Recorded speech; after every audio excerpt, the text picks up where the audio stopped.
Hi, everybody. How's everybody doing today? Hopefully, everybody's having a fantastic day. Before we get started, hi, my name is Teresa, and I welcome you all to my channel. If you're new here and you like unboxings, you like getting ready with me with some scary ghost stories, even do makeup try-ons on here. I do animal and nature clips. I do Monday Mass Ladies collab. I do a walk in history. I do Fun Fact Friday, and sometimes I do giveaways on this channel. And guys, I do more. I do random more than just beauty on this channel. Now, if you're interested in all the content that I just said, then please reconsider hitting the subscribe button down here on the bottom. When you hit the subscribe button, there'll be a bell. And when you hit the bell, you'll be notified when I upload my new video. So today, guys, we're taking a walk into history, and we are on number 14th state, which is Indiana. I have been doing all the 50 states, learning about their history and their birthdays and everything. It's been very, very interesting. I still got a long ways to go, but I will eventually get to your state, which I'm quite excited to learn about your state and my state and everything else, because there's a lot of things I didn't know about my state. History has always been a part of my life. I've always loved to learn about history, especially in school. I like going to old homes, abandoned homes. I like going to forts. I like going to museums to see all the older artifacts and just, everything that has to deal with history. I'm there. Um, Now, in my information I have on all the states, I do a bio, and then I do a little bit of history, and then I do the birthday, and then at the end I do 3 creepy ghost stories. If you're not interested in the ghost stories, you could just go on through to the end. But if you are, there will be 3 spooky ghost stories at the end, because I like to add those in because ghosts have a lot of history behind them.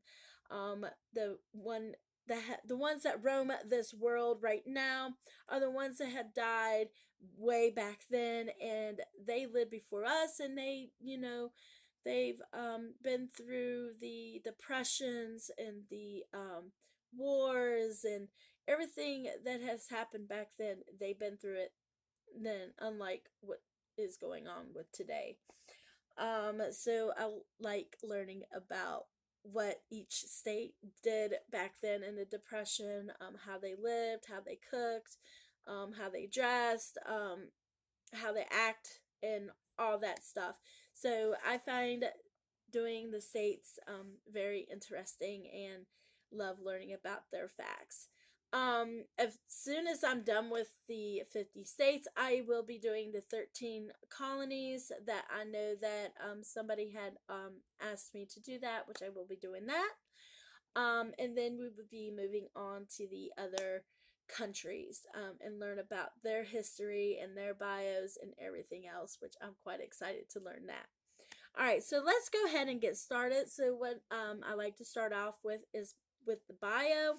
And in the bio, you get nicknames, you get the capital, trees, rocks, slogan, other, you name it. I have it written down, and there will also be pictures right up here, because what's a good story behind a bio and a history and everything without pictures, when you can see the pictures right up here, which I think is very awesome. All right, so let's go ahead and get started with Indiana's bio, and we call this the Indiana the Hoosier State. All right, so the nicknames for the state is the Hoosier State. The state motto is the Crossroads of America. The state anthem is On the Banks of the Wabash, Far Away. The state capital is Indianapolis. The state bird is a cardinal. The state flower is a peony. The state insect is Say's firefly. The state tree is a tulip tree. The state colors are blue and gold.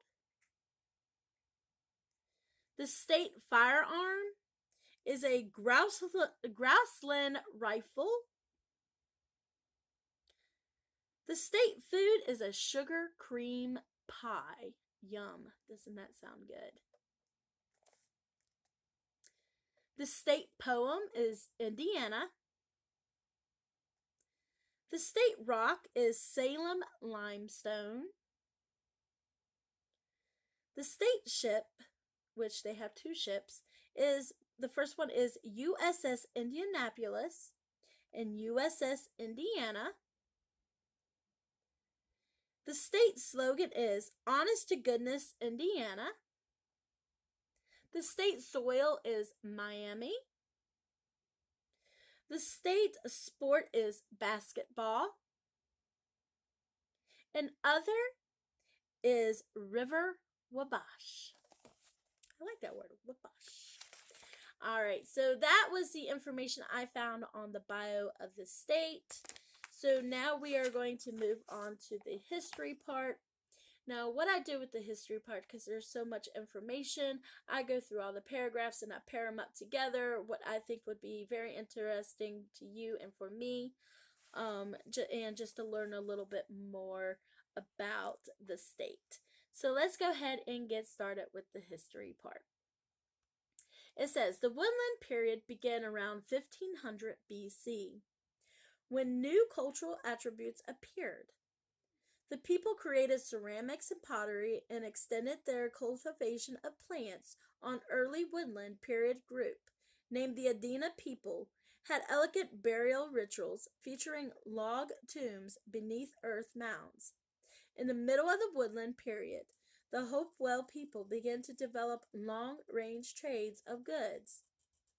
Nearing the end of the stage, the people had developed highly productive civilization and adaptation of agriculture, growing such crops as corn and squash. The woodland period ended around 1000 AD. The historic Native American tribes in the area at the time European encountered spoke different languages of the Algonquin family. They included the Shawnee, Miami, and Illini. Refugee tribes form eastern regions, including the Delaware, who settled in the White and Whitewater River valleys, later joined them. So I found those little paragraphs and paired them together. I thought it was very interesting to learn more about their culture, their crops, and their burial rituals, and Indian tribes, and all kinds of information, and speaking different languages. Like I said, there was more to the history, and what I would like to do is go back through all the states again and give you a big full history on each state. So hopefully you found that interesting, because I know I did. Alright, so now we're moving on to the birthday of Indiana. So Indiana became the 19th state on December 11th, 1816. So Indiana is our 19th state to become in America, and it was born on December 11th, 1816. Very, very interesting. All right, so now the last part, like I said, this is the 3 ghost stories that I found. If you're not interested, you can just go to the end. But stay with me if you would like to hear 3 ghost stories, which I find very intriguing. I like reading ghost stories, and I love learning their history. So these stories that I found are very twisted. They could be murders, they could be suicidal, accident prone, just anything that you would think of these stories would be. How I would think you probably would think about these as a different way. So let's go ahead and get started with our number 1 story. So this one is called Elkhart Civic Theater in Bristol Opera House, Indiana. The Elkhart Civic Theater housed an 1897 building, is said to be haunted by ghosts who send books and papers flying off shelves, levitate small objects, run sewing machines, and project moving shafts of light. Shadows and apparition of a floating dark-haired woman have been seen by both staff members and theater guests. Staff members claim to have been grabbed by a ghost when no one around. When no one else is around. Percy, aka Percival Hilbert, is the name of a ghost believed to reside here. He was a handyman who lived in the basement with his wife and 2 daughters after they were evicted in the Depression era. His spirit is said to manifest as moving shafts of light. He is also believed to have turned up in a photo during a ghost hunt. So I found that one very interesting. I do say interesting a lot because it is interesting. So, being in an old theater and then getting touched by ghosts or seeing papers and books flying off shelves and seeing apparitions and dark shadows of the sky is enough for me not want to go. But then again, on the other hand, I kind of want to go, but when it's daylight outside.